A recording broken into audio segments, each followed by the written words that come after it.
जय श्री कृष्ण। जीवन सिक्के की दो पहलू की तरह है, कभी सुख तो कभी दुख, कभी धूप तो कभी छांव।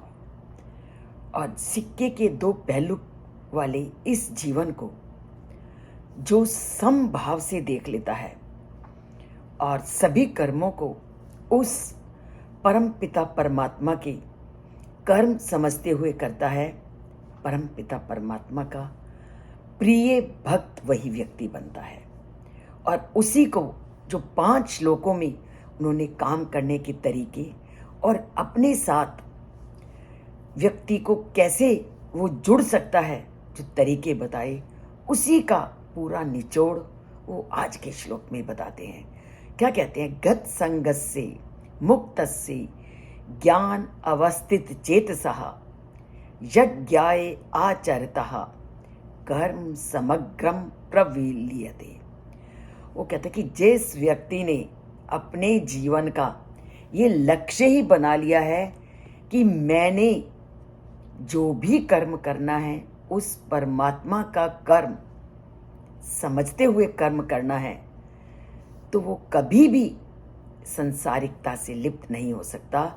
वह संसारिक मोह से मुक्त होता है और उनकी बुद्धि दिव्य ज्ञान में स्थित हो जाती है, क्योंकि वे अपने सभी कार्य कर्म यज्ञ के रूप में परमात्मा के लिए संपन्न करते हैं।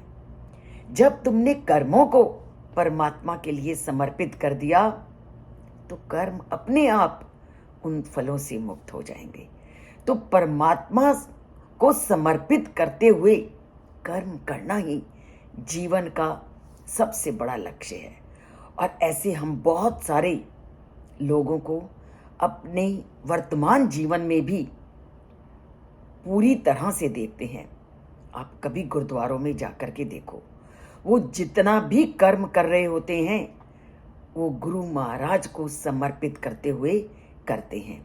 किस भाव से वो लोगों को लंगर प्रसाद खिलाते हैं, किस निष्ठा से वो लोगों को जूतों को प्रॉपर रैक में रखते हैं और जूतों को पॉलिश करते हुए अपने करोड़ोंपति लोगों को देखा होगा। और ये लोग जीते जी मुक्त हो जाएंगे, क्योंकि वो जो कुछ कर रहे हैं वो परम पिता परमात्मा को समर्पित करते हुए कर रहे हैं। इसीलिए वो कर्म फलों से भी मुक्त रहते हैं।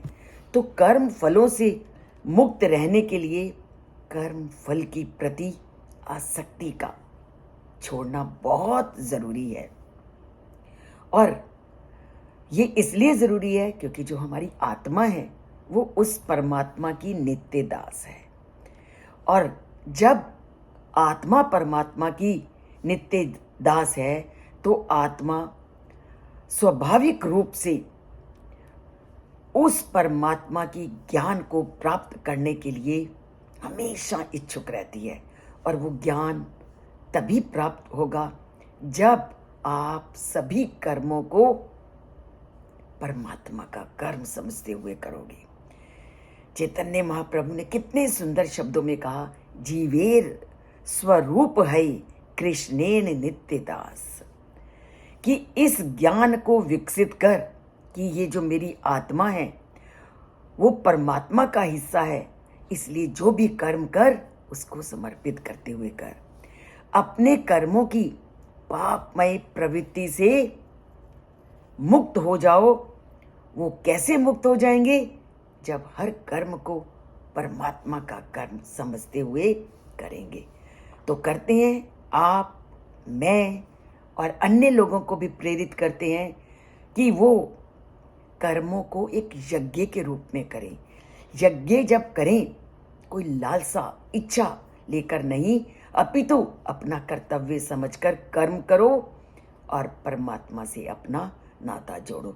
तो देखो कि कर्म का तो फल मिलना ही है, तो फिर इच्छा को सामने रख कर के कर्म क्यों किया जाए। काम करो, अपने आप परमात्मा पर छोड़ दो, वो अपने आप तुम्हारे फलों को देखेगा। तो करते हैं इस तरह काम, परमात्मा से जुड़ते हैं, यज्ञ रूप में काम करते हैं, परमात्मा से नाता जोड़ते हैं।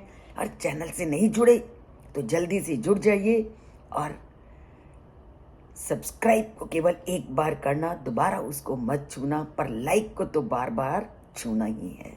बोलिए जय श्री कृष्ण और लिखिए जय श्री कृष्ण।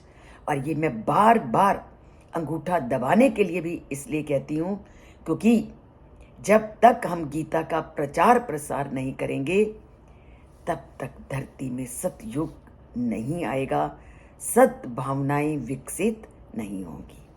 तो सद्भावनाओं को मिलकर प्रसार करते हैं और लोगों में गीता का प्रचार करते हैं।